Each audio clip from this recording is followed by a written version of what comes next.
It's time to feel the rage. Welcome to Film Rage, where we talk movies, current releases, streaming, classic films as well. Oh, in theaters.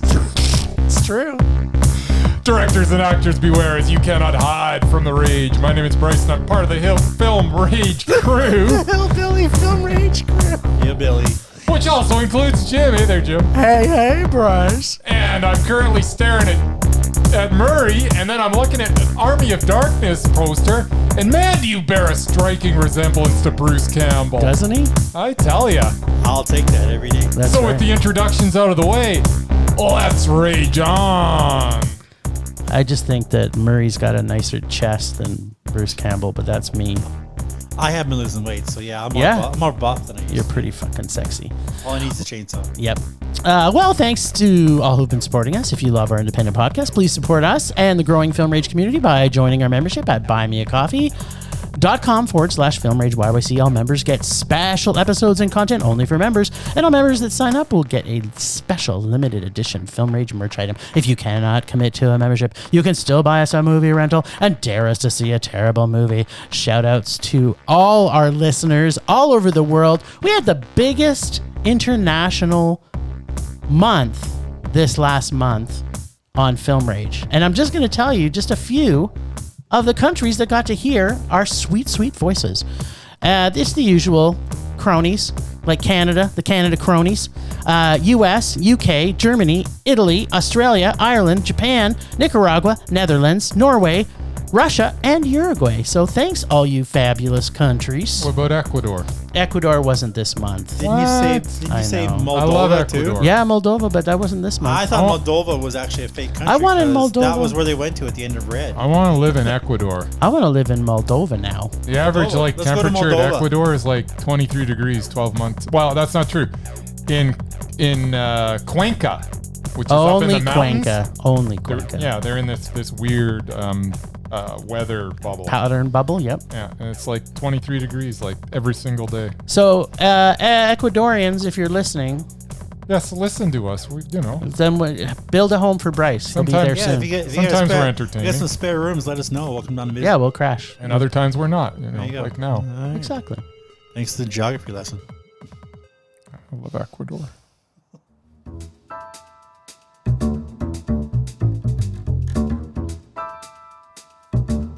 Movies are back at Canyon Meadow Cinemas. We are open for your viewing pleasure with great new films opening weekly. All health-regulated protocols are in effect for a safe and enjoyable experience. And don't forget, we should be your first choice for your next birthday party or special event. Can't make it to the cinema? We got you covered. Order concessions from our online store, and you can either choose curbside pickup or get them delivered via Skip the Dishes, Uber Eats, or DoorDash. For more details, go to canyonmeadowscinema.ca. Here at CMC, we would like to thank you for your continued support, and we are looking forward to seeing you at the movies.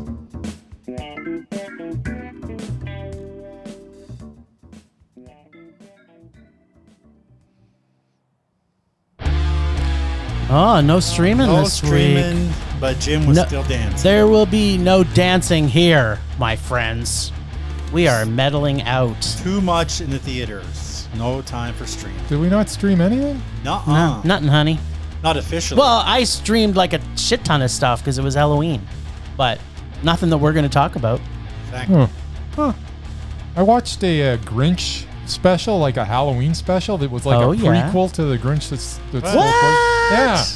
Did you know that existed? Now I want to see this. Terrible. Oh, Sure okay. it is. It's Well, you so can dare me to bad. see this. Because the Grinch stole Christmas. He didn't steal Halloween. Yeah, I didn't No. steal Halloween. That sounds like a Grinchy time of year. Yeah, but anyways. That was that pumpkin dude stole Christmas, didn't he? Good old pumpkin. Yeah, Pumpkinhead? No, that Jack, what's his name? Pumpkin. Oh, the Pumpkin King. Yeah, didn't he try to steal Christmas? He did, but he didn't No. steal Halloween. So Antlers. We saw Yeah. Antlers. We've been waiting for Antlers. Yeah, I didn't even know Antlers was out, and then it was out. I was like, oh, cool, we get to go see Antlers. We did. And yeah. So Antlers is a story of a boy named Lucas who has some tremendous responsibilities thrust upon him as he has to take care of both his father and his brother after they have been attacked by something. A Wendigo, maybe. And are now demonstrating some odd behavior. It is a dark film in both tone and in its actual lighting. It is gritty and violent and very well shot. Jeremy Thomas is very good as Lucas as he struggles with the tasks he must perform to keep his father satiated. This is just a really well-made horror movie. From the special effects to the music to the actors to the pacing, the film really doesn't miss a beat. I'm keeping it short and sweet. I really like this movie. Antlers was Mondo. Okay. Well, Murray, you want to go next, Murray? Yeah, I'm quite surprised by that, actually. Yeah, I'm a little surprised by it too, actually. All right, well, I liked it a lot. So did I. As Bryce mentioned, most of the credit for this film goes to the creepy as hell performance from 15-year-old Jeremy Thomas. So good. Like, he was like the normal one of the family, and he creeped me out more than his brother and his dad. His brother was pretty creepy. His eyes staring at you was like, oh my God, this is like a creepy little kid who's gonna like grow up to be Jeffrey Dahmer or something. But oh yeah, he's definitely growing. He was a true CLF, though I would say more of a creepy little bleep. Kerry Russell also put in a strong performance and gets a chance to kick some ass. CLF, cute little fella. Yeah. Though in this case, it's creepy. This film is satisfyingly gross. There's plenty of black bile, crunching bones, half-chewed bodies. Yeah. Antlers was a well-crafted thriller with some excellent scares and a bone-chilling ending. It was also the first horror film that actually made me jump in seems like years. Yeah. So well done. You were jumping. It was a chillingly dark fairy tale. And I was going to give it a minute, but actually I'm going to upgrade it to Mondo. It was so good. It was really good. And at being a Scandinavian origin, the Wendigo or Vendigum is actually part of the legends. So there you go.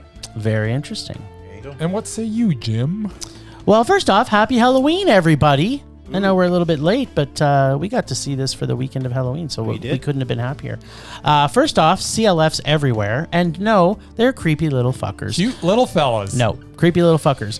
We have been talking about this film for quite a long time, maybe not on our podcast, but outside of the podcast, and I thought it would never come out, and it's about time the Wendigo, or Vindigo, as Murray pronounced, got his due.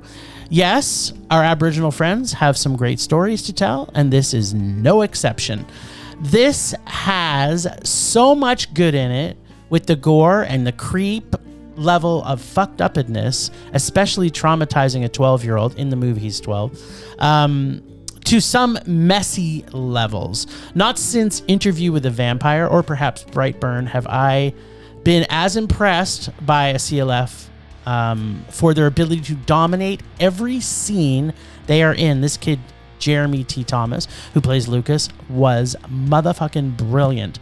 I love the pacing of this film, and Jeremy does such a good job captivating us through some amazing Canadian wilderness. Plus, the story is very well put together. By the time we get to party time, as I like to call it, in the shed, I'm totally engulfed in this film. That scene and every expected jump scare delivering on me, as always, gave me so much pleasure. And then the ending happened. I had some huge problems with the ending, and this actually destroyed the movie for me, not down to a rage. And the very end was a little too predictable based on how they rolled it out. It took this should have been a Mondo to a very high meh for me. The female lead taking her brother to the mine when he's practically dead / meth lab made absolutely no sense. Like, what did she think she was going to do by herself to battle against a Vindigo and a creepy little fucker and another creepy little fucker who's demented when her brother's sitting there dying? Oh yeah, that's right. Let me think about this. My brother's dying. He's been speared by a antler, quote unquote. But he doesn't need to go to the hospital. I'll take him with me 20 million miles out of town to a motherfucking mine so that he can potentially bleed out in my car.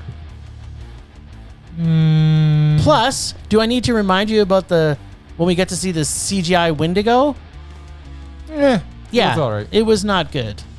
So this was a really good idea. I just don't like the pieces that they put together at the end.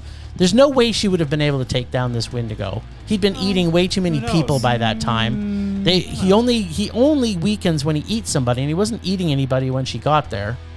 So yeah, no, I had problems with her and him. The fight at the end. I had problems with the fact that we got to see the monster as much as we did at the end, because it wasn't really great. And the absolute ending just didn't make any sense, considering that supposedly the creature actually... I liked the creature. I thought it looked good. No, it looked better when you only saw its antlers. I get it, though. Like the name of the movie was Antlers. Like most movies or horror movies, they show the creature too much or too soon. Yep. I don't think they did either. I keep going back to Jaws, where they didn't show the shark till the end of the movie, and it was scary as hell right until the very end. That's right. And then when you saw how bad the effects were, you were scared of the effects. Yeah, no wonder they didn't show it. That was 1977, though. Yeah. It's like, but there was, you know what? I fully liked this movie. I did not love it. Yep. The ending to me kind of ruined the whole perfectness of this film. Yeah, that's about the only thing that would have maybe I was going to give it a man because of the ending, but I still like the way it turned out. Yeah, no, I don't know. I didn't like the ending because they set up a sequel, and I don't think it needed a sequel. Always need a sequel in a horror movie. No, man, they don't. They just have to keep coming up with creative new ideas. Well, I shouldn't say you always need a sequel. You always need to tease a sequel. Doesn't mean there's going to be one. It didn't make sense. The story, the yarn that we were spun by our Canadian Aboriginal actor. I want to see more Jesse Plemons in this role. Mr. Graham Greene. So do I. But why not just see him in another role? No, I want to see him in this role. He plays completely different. No. I like them in this. I'm starting to like Jesse Plemons more and more every time I see him. We sure too. see him a lot these days. He's popping up everywhere. Yeah, everything. I think I would agree with you. I think for a while there I was like, why are people putting this? And now I'm like, okay, I get it. He's good. He really is. I'll buy that. I almost hate to mention it, but did you see Game Night?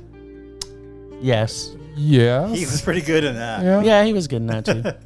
Game Night. Looks like, who knows, maybe we'll be talking about him shortly. Maybe. It's not out of the realm. So we didn't fully get a three-way on this, but you know. Everybody liked it though. It's worth checking out. It's worth. I would definitely suggest you see this. And yeah, if you have to see a movie on Halloween, because for some reason Halloween Kills came out like the week before. They wanted more money.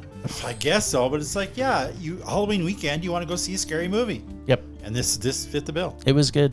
I did like it a lot. I just don't love it.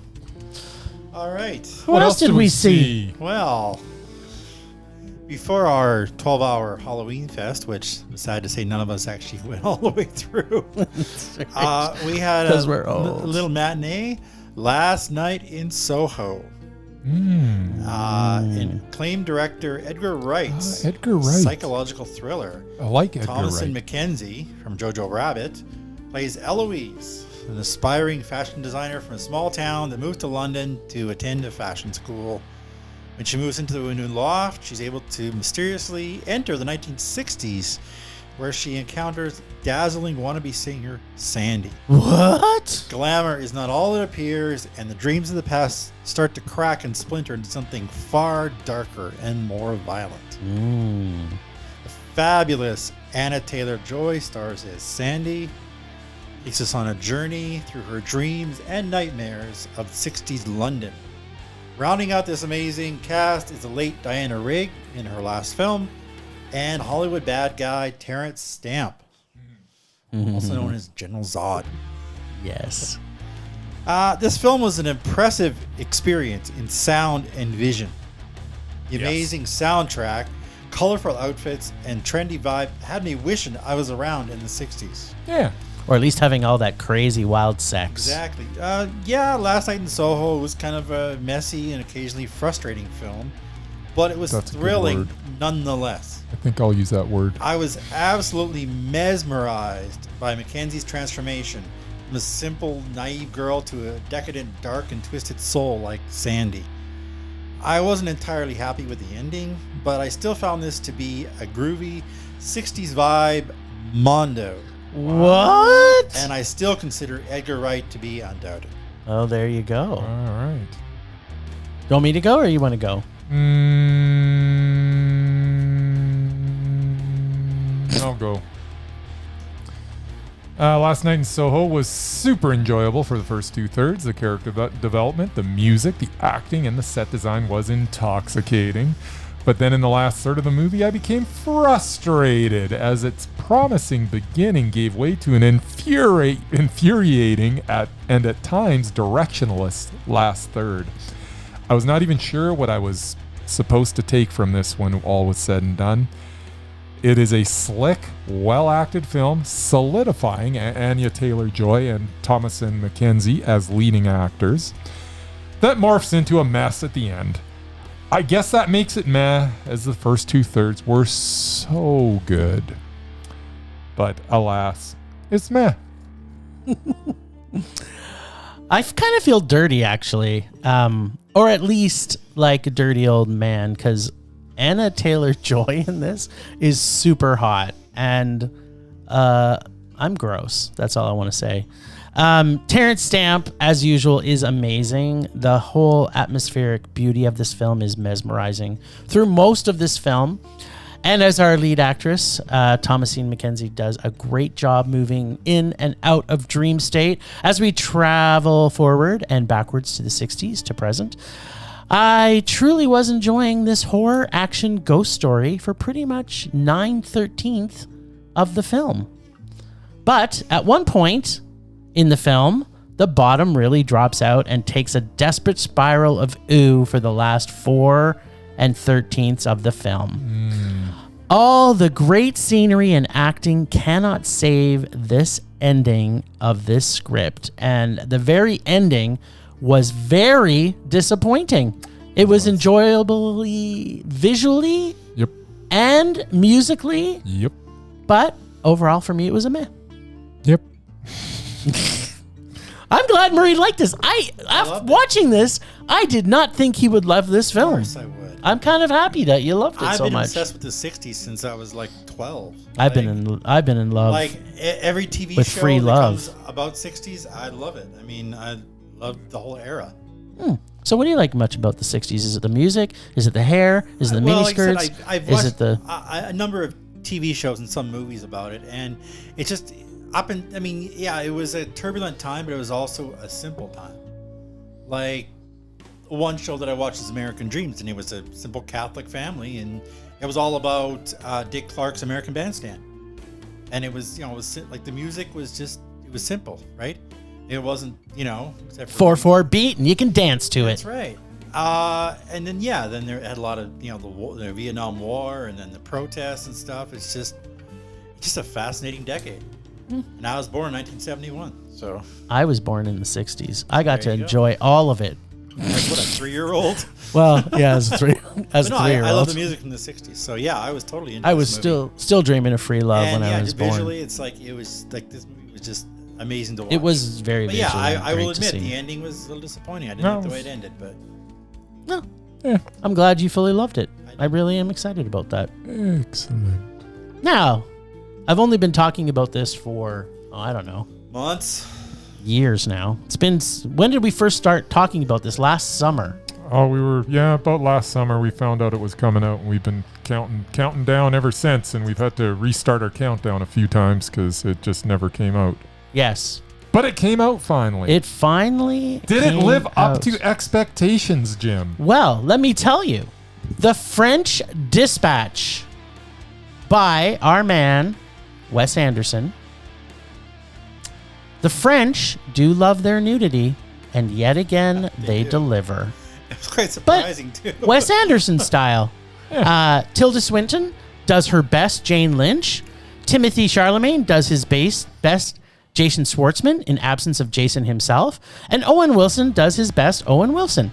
Of all Wes Anderson films, to me, this is the most Wesy Anderson-y of them all. I knew you were going to say that. What? This film moves so fast, if you blink, you will miss something. Yeah. Also, of all the Wes Anderson films, this is one that I think I'm going to have to go back and see 100 times, which I'm not upset about, to catch every single piece of detail. This film makes Kubrick films for detail look like kindergarten crayon drawings. It is full, which is the only word I can think of to describe it. It is full. This movie is full. Every shot is perfect. Every scene was exquisite. Every line of dialogue was masterfully crafted into a feast for the senses. So many characters, and all of them are just wow.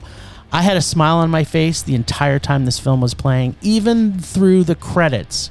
Adrian Brody is back, baby. He was incredible, as was Francis, Tilden, Benicio, and the entire cast. Just got to say, this felt a little, as the film rolled through, like I was being transformed back when the first time I saw Royal Tenenbaums, but jacked up to Wes Anderson crack or speed levels.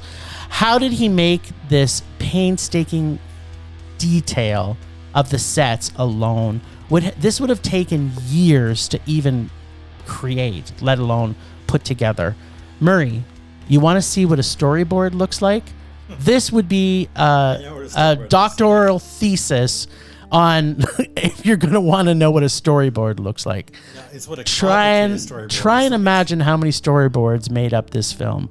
We have been waiting for so long to say this. In my opinion, I hope I'm not going to be wrong here, but for me, Wes Anderson is now undoubted. Is this number 8 now? This is number 8, plus 2 animated features. Every single one has been Mondo for me so far. Yeah.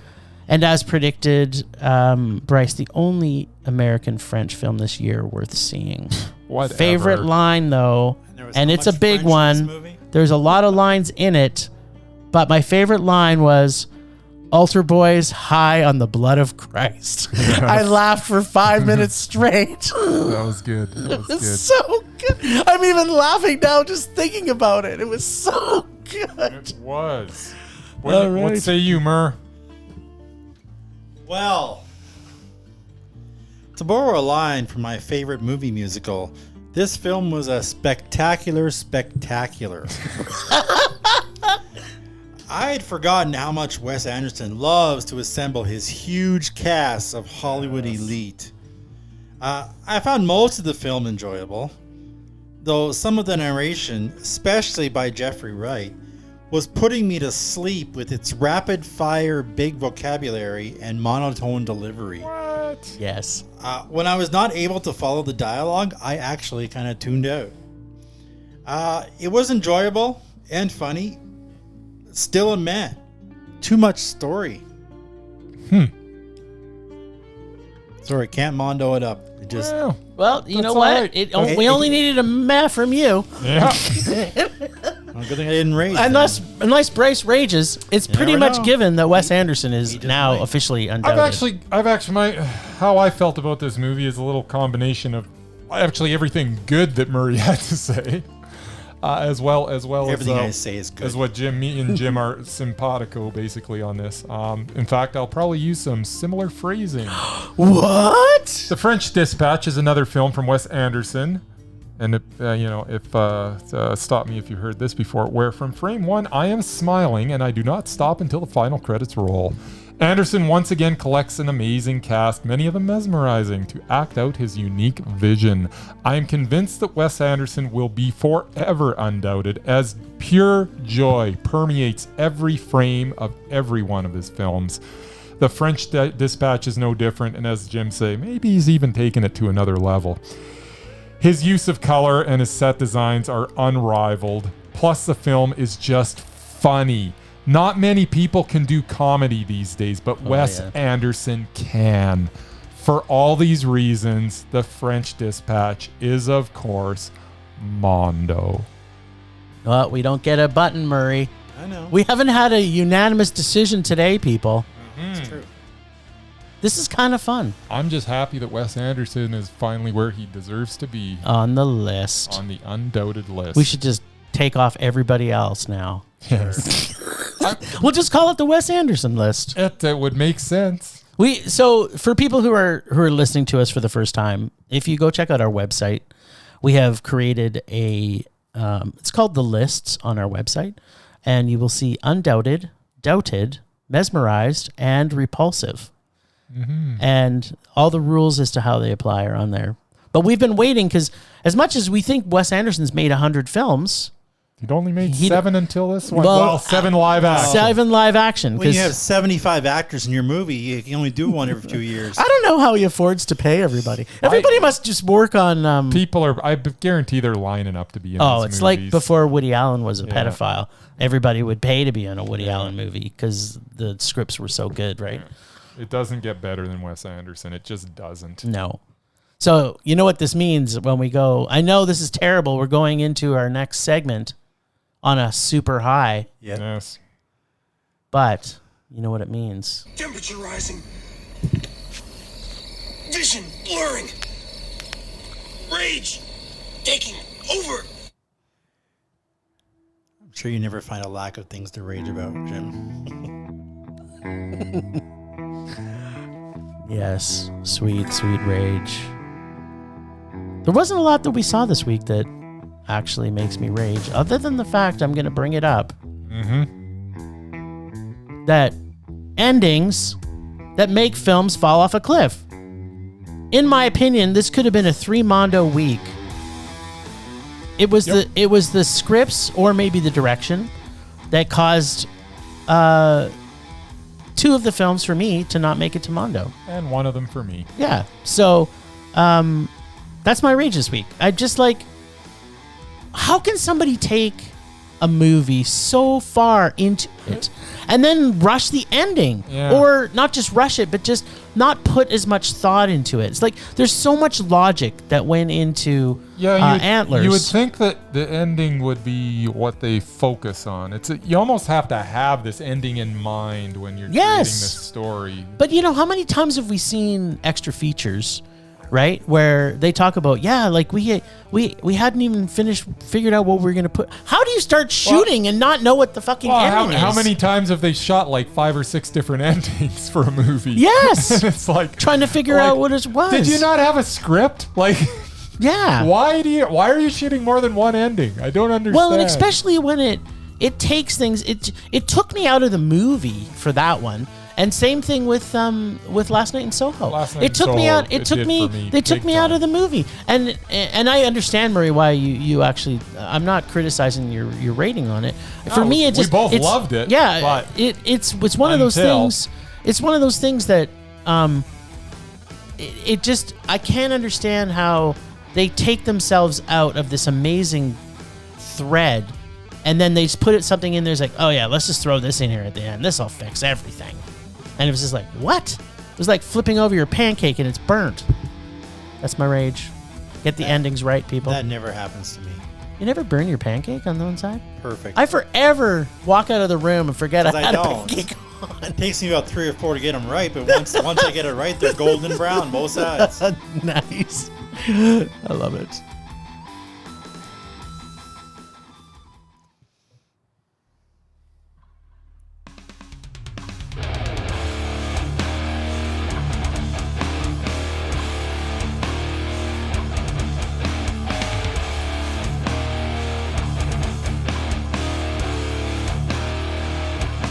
Bryce isn't looking very ragey over there.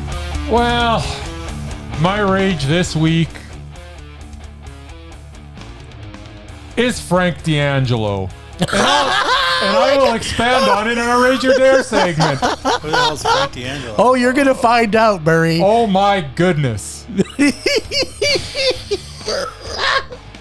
That's all I got. But you will hear more in Rage or Dare. Philip, if you're listening, first off, I want to say, Philip, your first offering to us to dare us to see a film, in my opinion, was not a good one.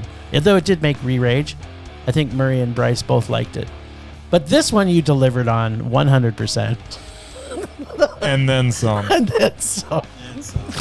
That's really all you got. That's all. You'll find out in a few minutes why he's talking about him. Rage subsiding. Pulse slowing. Anger fading. You know what that sound means? It's another episode of Game for a Movie, where we ask, are you game for a movie? Tell me, Andre. There's no special features on that goddamn DVD. All right. Wow. For Hansel and Gretel? Hansel and You Gretel. have the DVD You watch it? of Yeah, Hansel and Gretel. She basically has sex with it somehow. No, Foreplay. yeah, yes. She's chair foreplay. I mean, they knocked it out of the park, which is why it's my number 3. So. Oh! Yes. I mean, I wouldn't be in it because this movie doesn't have women. But, you know, it's You- fine It with me, right? It has one. You would have 3 lines of dialogue. No, But she how has much- more than 3. Oh. Okay. So I'm actually gonna get, like, I earn my 4 sentences of dialogue rather than, like, here, have a paycheck. You just stood there on the screen. You're a sexy lamp. Super form. Anyway, we're not. Dark Phoenix 2. No. No. Because they really hate each other, so we get to enjoy some wonderful comedic scenes of them hating each other so much that they get into physical altercations that include her biting ex-detective Phillips's dick. Okay. But we don't need a hot tub. I know all of those words were English, but the way you constructed them, I'm lost. I'm not finding the range of them very well. For those who haven't rated us or liked or given us a review, don't say that we haven't given you anything of value after listening to this podcast. You now know the difference between an R-rated dick and an NC-17 X-rated dick. You're welcome. Thank you guys for listening to Game for a Movie, where we ask, are you game for a movie? We'll see you next time. Bye. Bye.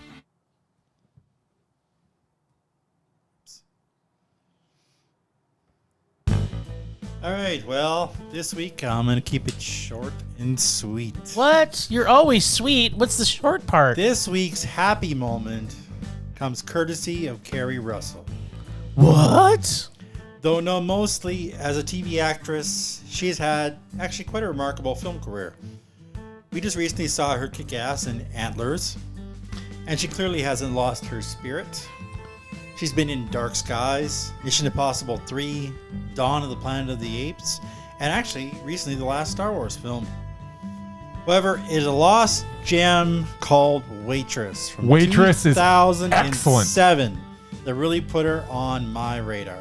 Apparently Bryce's too. I Yes. really liked it. It was a rom-com. I normally stay away from those types of movies, but since was it sweet. was starring my boy Nathan Fillion, of course I had to see it. Of course, Bryce, get it right. I was pleasantly surprised by this film. It was good. Carrie Russell stars as a pregnant, unhappily married waitress, basically married to a douchebag, Yep. who meets and falls in love with her gynecologist, or OBGYN, whatever you call him. She uses her talent as a pie baker to deal with her emotions, coming up with some really strange sounding and amazing desserts. It was original. Supporting cast was stellar. Besides Nathan Fillion, Cheryl Hines and director Adrian Shelley co-star as her waitress friends. I love Cheryl Hines. Jeremy Sisto plays her right bastard of a husband, Yeah, he's a all right. role he seems to be suited for. He's good. Yep. Even Andy Griffith shows up as a customer who she comes to for advice, because he's like 100 years old. He knows everything. That's awesome. I love Andy Griffith. Sadly, the film's director, Adrian Shelley, was tragically killed in her apartment shortly after What? the film was Yeah. completed. But this film remains as a tribute to her life and career. It was sweet and charming and heartwarming. It was.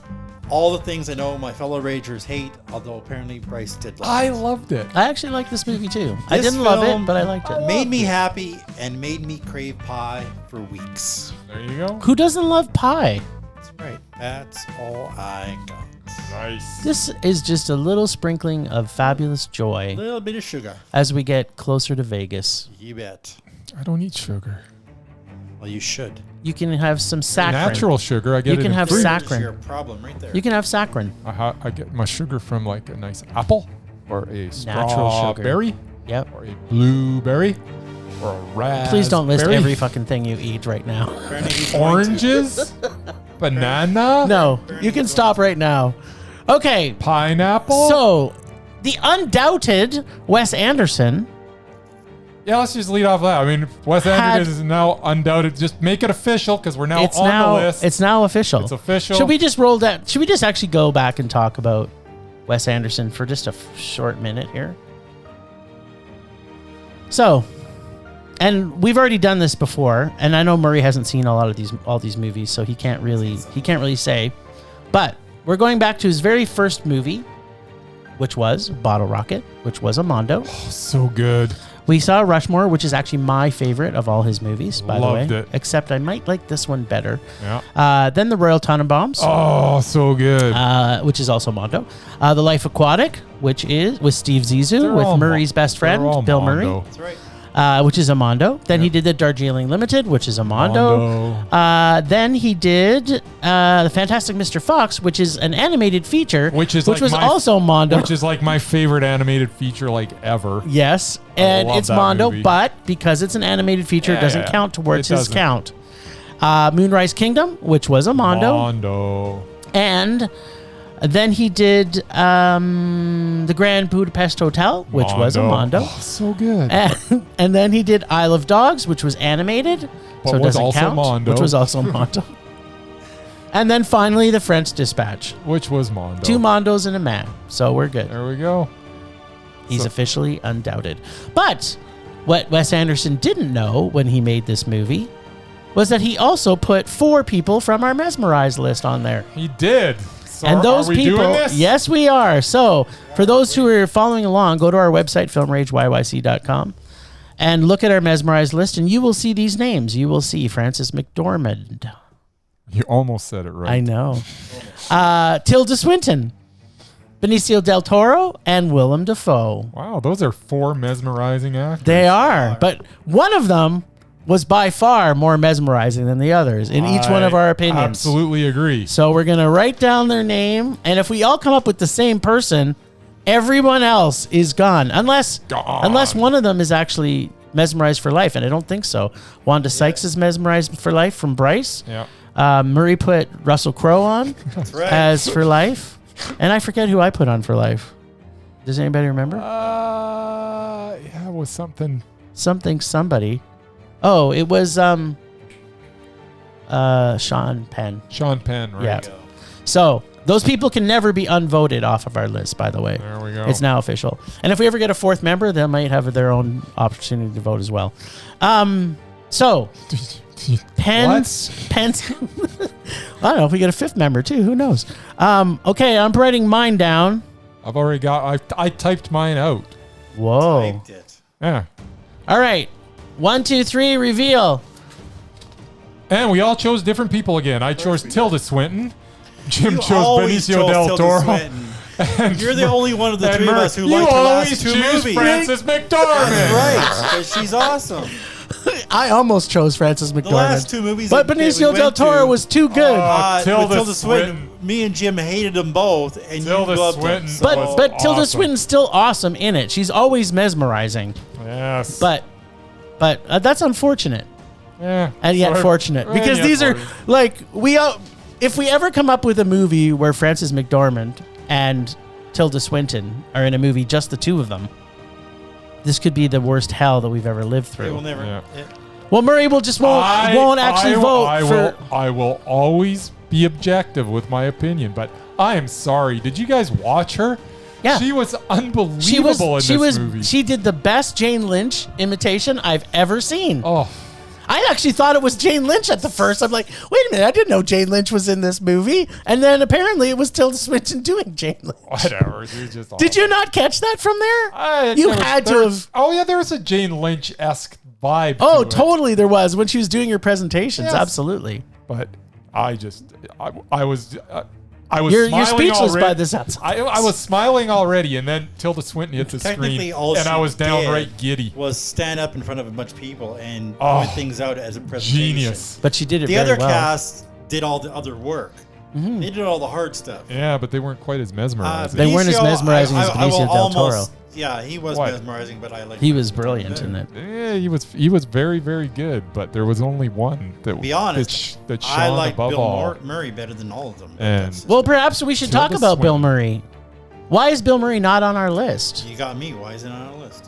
I don't know if we never brought him up. Was there a reason? Was something I happened? just assumed he I would don't always know. get vetoed whenever I No. bring him up. Well, but you never have. I think we should put our hands in.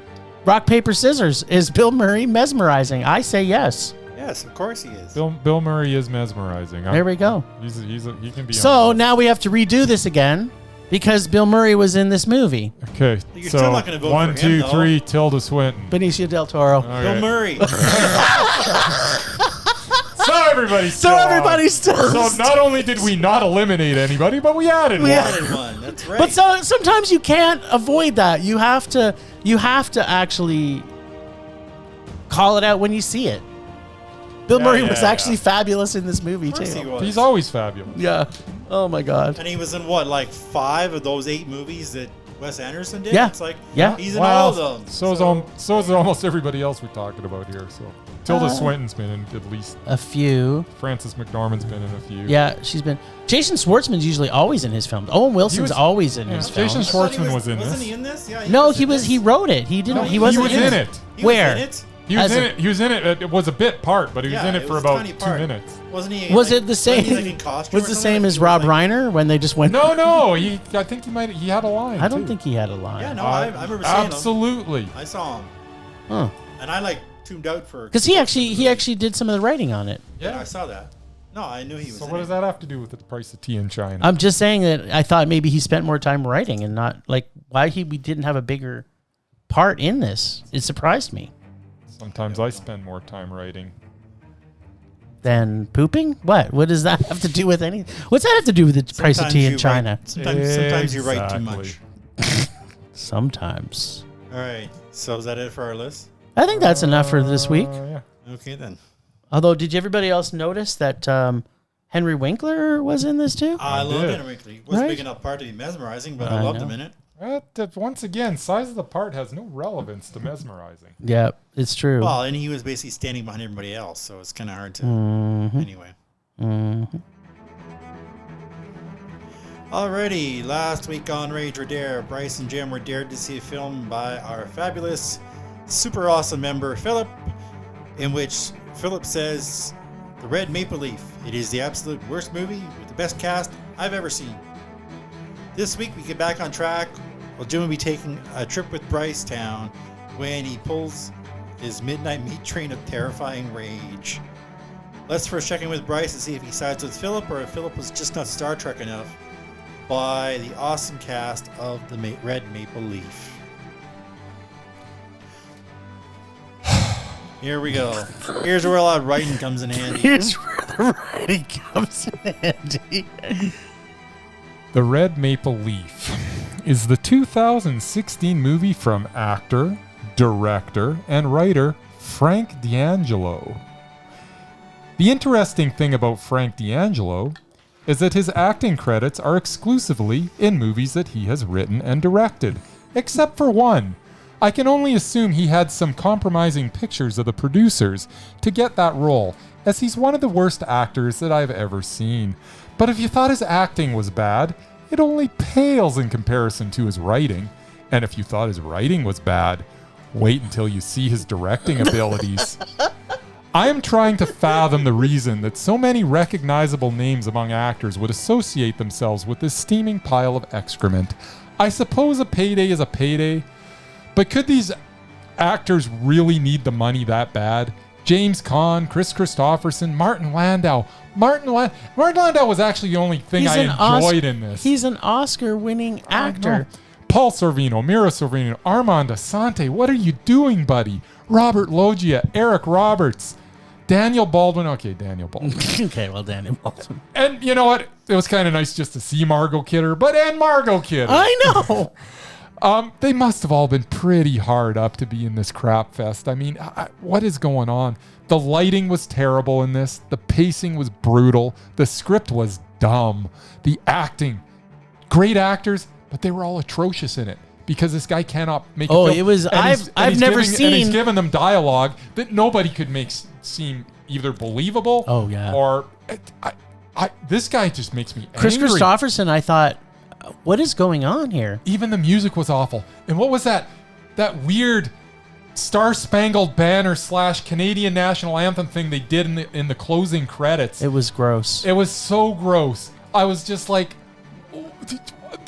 just stop.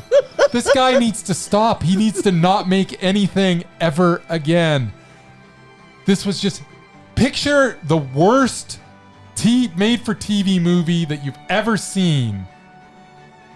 But this was so much worse than that. It was... I can't even... Okay, can I ask you this question? Yes. It's very important that you answer this correctly. Yes. Because it could change the future of an actor. Yes.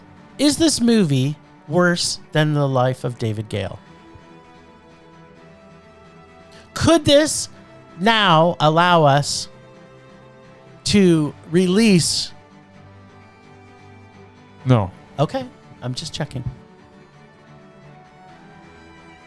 Because this was pretty bad. But it was close. Okay. I think I'd actually have to watch The Life of David Gale I again. might put that into your dear bag. But I really don't want to watch The Life of David Gale again. Well, so. maybe after you've seen this, you'll have a basis for comparison. Anyways, I guess to keep it, short and concise, this was an unwatchable rage, yet somehow I watched it. You did. Because I had to. Oh, yes, you did. did. I can't believe how bad this was. Like, what did you think? Oh, well, let me start off with... what the fuck is with the sound mix? That was my first impression. It's terrible. And then it went down. Like, if you're thinking about the sound mix at the beginning. Before you go on, didn't this just make you embarrassed to be a Canadian? The yes. fact that this guy. I am going to talk about that. Oh, yeah. Good. Preach on, brother. So that was my first impression. And when you're coming out thinking the sound mix is terrible and you're 2 seconds into it, you're thinking this is not going to get any better. And of course it did. It went downhill from there. But my second thought was this shot on Super VHS? Because it sure seemed cheap and awful. But my third thought was, Philip, I thought I was in love with you for many years. And now I realized after 7 minutes of this film that I think I'm starting to hate you. I was wondering as I watched this, I don't know how many of these huge stars were being blackmailed by something horrific like child pornography or human trafficking or perhaps satanic sacrifices to decide to appear in this movie. What does he have on them? The whole time I'm there thinking to myself, what exactly does he have? Why would these actors agree to this? I mean, as you pointed out, Martin fucking Landau is in this. And in my opinion, Martin Landau is probably one of the best actors of all times. And he was terrible in this film. As an FYI, this was his second last movie, Martin Landau's movie, before he died. Probably one of Margot Kidder's. It was Margot Kidder's also second last movie before he died. Also and sad. Robert Loggia's. It was his third last movie before he died. And Doris Roberts, it was her fourth last movie before she died. Is this a coincidence? I'm not saying it is, but isn't it a little suspicious? I mean, if I made a movie, D'Angelo killed all these people? If I made a movie, I know I wish I was dead before anybody else got to see this movie, if you actually got to screen it. And fuck me, Frank D'Angelo wrote this, acted it, and directed it. He is the absolute worst of all three of these, yet alone combined. I wonder if his set was like an Ed Wood take. Like, I'm just imagining as he's filming something. He's like, yeah, I'm in the scene, so it's good. Let's just move on. This was truly painful in every scene from moment one. And every moment after moment one got worse. Like, if anybody just goes on, like we had to pay $3 to watch this on YouTube. And I'm thinking to myself, after the second minute, I was like, how could every minute actually get worse than the minute before? And it just kept doing it. It was so painful. The script seemed like it was written by someone with either severe mental disabilities or perhaps recently got out of a coma, or maybe, I'm just spitballing here, but perhaps completely strung out on mescaline after a weekend of straight freebasing and dreaming up a script while in and out of consciousness. My favorite thing about this movie, though, was a different color curtain in every scene when they were inside, trying to make us feel that they weren't on a soundstage, but in an actual different location, even though the sound was painfully awful. Ugh. Not since The Room have I seen such terrible movie-making masturbation by someone's dream project that's so completely horrific. I tried to make this a drinking game after a while, thinking, oh, well, if I take a drink every time something funny happened, but then nothing funny happened. wasn't even it wasn't funny. funny. That It was the problem. Yes, so I didn't even get to drink anything. I had to just get drunk and watch it that way, and it still was painful to watch. Yeah, It was awful. it was. This was, it was so bad. The music was so canned and stinky. Ugh. I thought I was listening to the Sardines the musical. Philip, you give good rage, buddy. And this film, as a Canadian, makes me want to apologize on behalf of the whole country Yes. for anyone who had to choose to watch this or had to watch it for any apparent reason. I'm sorry. I'm truly, truly sorry. Looks like we may have to add James Caan, though, on the doubted list, or at least discuss him next week. Because if you forget, he was also in Queen Bees. And I pulled up his list, and James Caan's been in a lot of stinkers. That's not surprising. I still like him. You can like him all you want, but He's if still making, picking some bad making movies. bad movies, making bad movies. He's like Did- 90 years old. Yeah, it was probably well. I don't know how old he is. But here's a question for you, Bryce. Did you notice in this movie Yes. that they never really showed Frank D'Angelo with anybody? The editing that they Well, yeah, showed. no, it was weird because then all of a sudden they'd be in like another location, and like the stuff with Doris Roberts and Robert Loggia. What was that? All of a sudden, you just see them in like they're just sitting in like easy chairs and like a Yeah. like. Well, and did you see- And then the stuff with the president. It's like they would it's edit. like- Yeah, it was like they it's weren't like they just weren't with spliced him. scenes and, They didn't fly to Toronto to make this No. film. They literally like I they bet shot you- him. yeah. They would shoot him talking, doing the interview question, and then they would show Doris and Frank, and you'd show like the back of or side of somebody's head, It was so and you never awful. saw them together. The only person you saw him with was Baldwin. It looked like they just spliced like they took like a bunch of bad movies and spliced them together because not a lot of this made any sense either. No. Murray, you almost want to see this just to see how the worst movie, well, apparently the third worst movie ever made, was built. Yeah. It's in the running. Oh, well. And I almost think we should rewatch. I kind of want to rewatch that stupid cat movie and your stupid movie, and see. Okay, when we're really feeling like we need to punish ourselves, We'll watch The Life of David we'll Gale. watch Life of David Gale, Your 9 Lives. We'll do it as a double feature. But we will never watch this one again. No, this that's not movie gonna will happen. never be watched again. But we'll do a double feature. We'll you And I don't want to say this aloud where people can hear this, know, but people, please do not go into Frank D'Angelo's catalog and No. dare us to see another one of his Please movies. don't. We may not be able to survive it. it was so bad. And I think Philip actually, the reason Philip, I think, had dared us to see this, because Yeah. I guess this guy submits for the film, like Philip's, like Murray and I, he previews for film festivals. Yeah. And I think this guy's movie, he always gets stuck to watch. So he's seen all of his movies. Probably. Oh, buddy. Yes. Well done, Philip. Well played. Yeah, Very get well the played. get the applause up there for Philip. There we go. Oh, baby.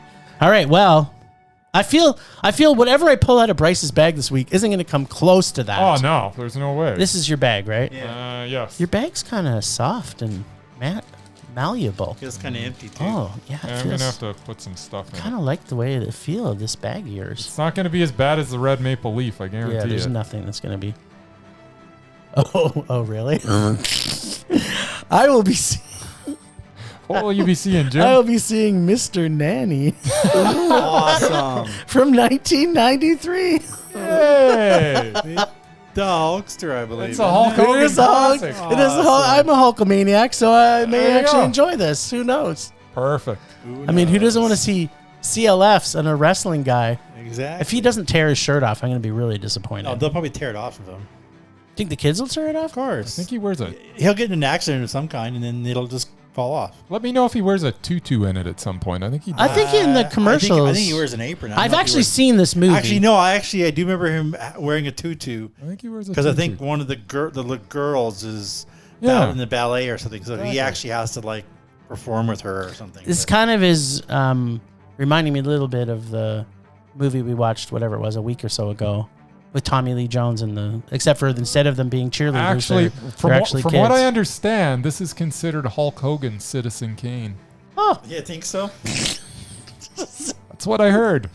As it was the last good thing he ever did. is it because we get to see a rosebud at the end of it? What's Maybe. Maybe? Oh, Only time will tell. Only time. Well, and I will, I guess, tell. next Yes. week. Do tell. Oh, this is the most fun I've had in a week. a week. Thanks, Ragers, for listening. Some super, super rage love to our members. Julene from It Goes Down in the PM podcast. James and our main man, Philip, the winner of the Rage Dare Award. Yeah, he has given us the worst movie that anybody has ever given us, Yes, I believe. Yeah. Philip, I take everything back. I love you more than you could ever imagine. Thanks to the extended Film Rage crew of Leonard Conlon, Bex Goose, Tony, and Nat for their artistic contributions to our show. You can find their homes on our show notes. Thanks to our sponsor, Canyon Meadows Cinemas. Please go and support your local independent theaters because they desperately need your help as we come out of COVID. Find us on Facebook, Twitter, and Instagram at Film Rage YYC. Join us on Audea, AUDEA.io, and search Film Rage for bite-sized film reviews. Check out everything Film Rage at filmrageyyc.com, including our merch site. And I think stuff is on sale right now, so go shopping for Christmas. We're always wanting to make this a raging blast for our listeners, so please comment, like, and subscribe, and send us an email to filmragecalgary@gmail.com. Dare us to see terrible movies to fuel our rage, but no matter what you do, please make us a rage. Please, please. That's it for this week. Rage on. Rage on.